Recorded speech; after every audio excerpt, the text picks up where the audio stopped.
Apreciados hermanos y hermanas, un saludo cordial en este 16º domingo del tiempo ordinario. La semana pasada habíamos escuchado en el Evangelio, entre comillas, el fracaso de Jesús en la misión, porque no había sido acolto en su pueblo, de su gente. Sin embargo, Jesús no se rinde y continúa a enviar sus discípulos a la misión, una misión que naturalmente ellos hacen en nombre del mismo Jesús.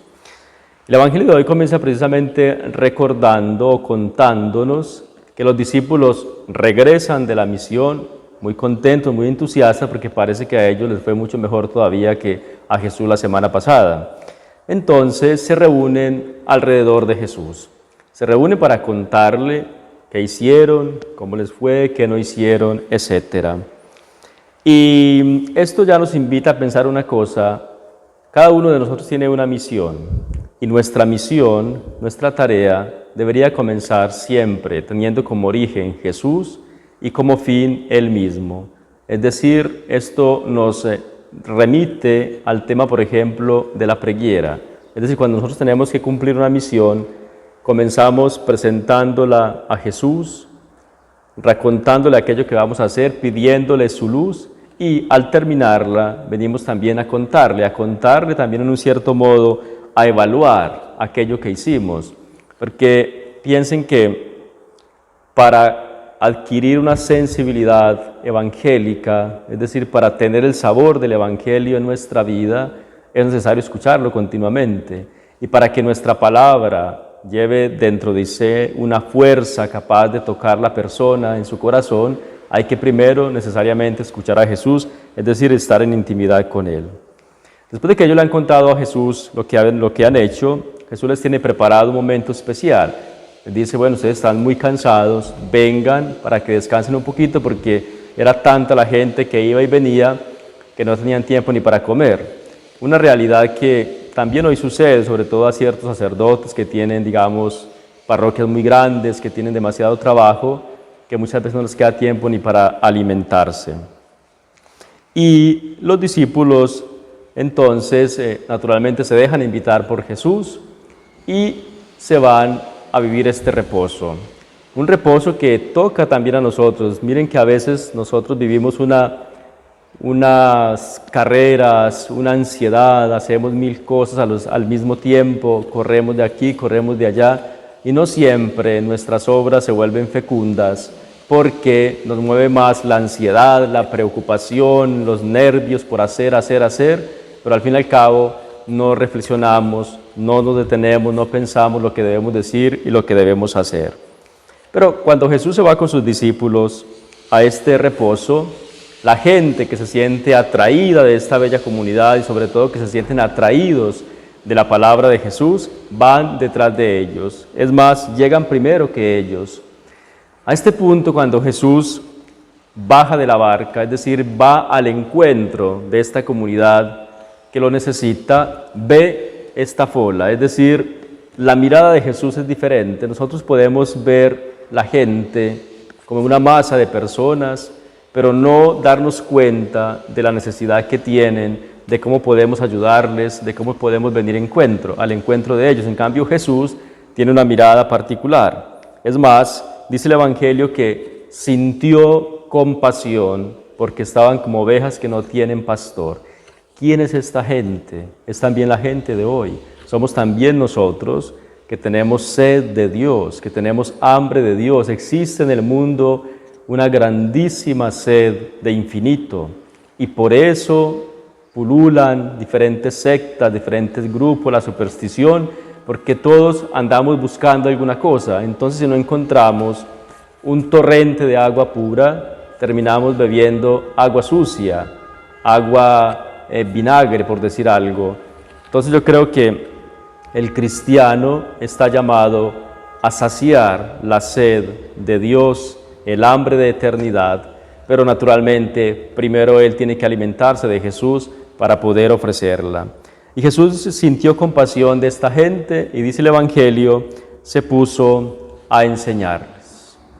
Atención, enseñar es más importante que dar. Cuando nosotros damos el pan a la persona, nos sentimos satisfechos, hacemos el bien, pero recordemos el refrán que es más importante enseñar a pescar que dar el pez, porque dar un pez puede alimentar a la persona por un día, enseñarle a pescar le puede quitar el hambre de toda la vida porque aprende a buscarse por sus propios medios. He ahí por qué Jesús se interesa en enseñar. En nuestra vida cristiana existe una preocupación que creo que es importante manifestar. ¿Qué tanto nosotros nos preocupamos por aprender de nuestra fe? A veces nos contentamos con ciertas devociones bonitas, ¿por qué no? Novenas, procesiones, fiestas muy externas, pero tenemos dificultad ante todo de ser capaces de estar a solas con Jesús, de hablar con Él, de escucharlo. Y segundo, la dificultad que veo yo más grande es a veces el no buscar de aprender siempre más de nuestra fe.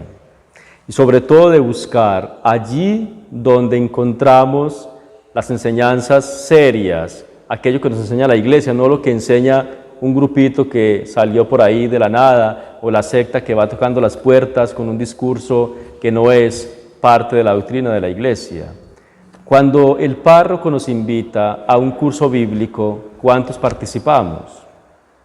De pronto, si a la procesión vamos muy contentos y llenamos las calles cuando se podía naturalmente, y llenamos calles y somos una cantidad de gente en una procesión, si no entendemos nada no importa, si no rezamos tampoco, pero cuando nos invitan a formarnos, cuando nos invitan a aprender algo más de nuestra fe, no es que haya mucha disponibilidad. A Jesús le interesa enseñar, porque cuando nosotros nos formamos en nuestra fe cristiana, tendremos menos riesgo de caer después en las manos de quienes se aprovechan de nuestra ignorancia para enseñar lo que no es. Naturalmente, como tenemos sed de Dios, como no estamos formados, entonces nos vamos con el primero que nos propone un discurso que nos parece interesante. Entonces yo creo que sea importante ser más abiertos a formarnos, a aprender de nuestra fe y a saber buscar las fuentes verdaderas y no lo que a veces en ciertas sectas o grupos nos ofrecen y que nosotros nos creemos tan fácilmente. Finalmente, la Eucaristía de cada domingo es precisamente un momento en el cual nosotros venimos para estar con Jesús, como hicieron los discípulos. Es un momento también de reposo del espíritu, de reposo del cuerpo, pero sobre todo de poder refrescar nuestro interior a través de la escucha del Evangelio, de la palabra de Dios y de aquello que el sacerdote nos puede enseñar en la celebración eucarística. Aprovechemos entonces de este momento, tratemos de vivir la vida con mayor serenidad, con mayor paz. No somos los salvadores del mundo, no podemos hacer todo nosotros. Por más que queramos, no podemos abarcar todo. Somos limitados y hacemos una parte y la otra parte la hará otro. Tenemos que vencer esas correrías, esa ansiedad terrible con la que hacemos todo. No, tratemos de hacer lo poco que podemos hacer, pero hagámoslo bien. Que nos quede tiempo también para meditar, para reflexionar, para descansar, para alimentarnos, porque Dios nos quiere humanamente bien, no solamente espiritualmente, y para que el espíritu esté bien, también el cuerpo debe estarlo. Que el Señor nos ayude a seguir meditando esta palabra y que la Eucaristía de este domingo sea para nosotros una oportunidad de descanso, pero también de aprender ascoltando lo que Jesús nos quiere decir. Feliz domingo para todos.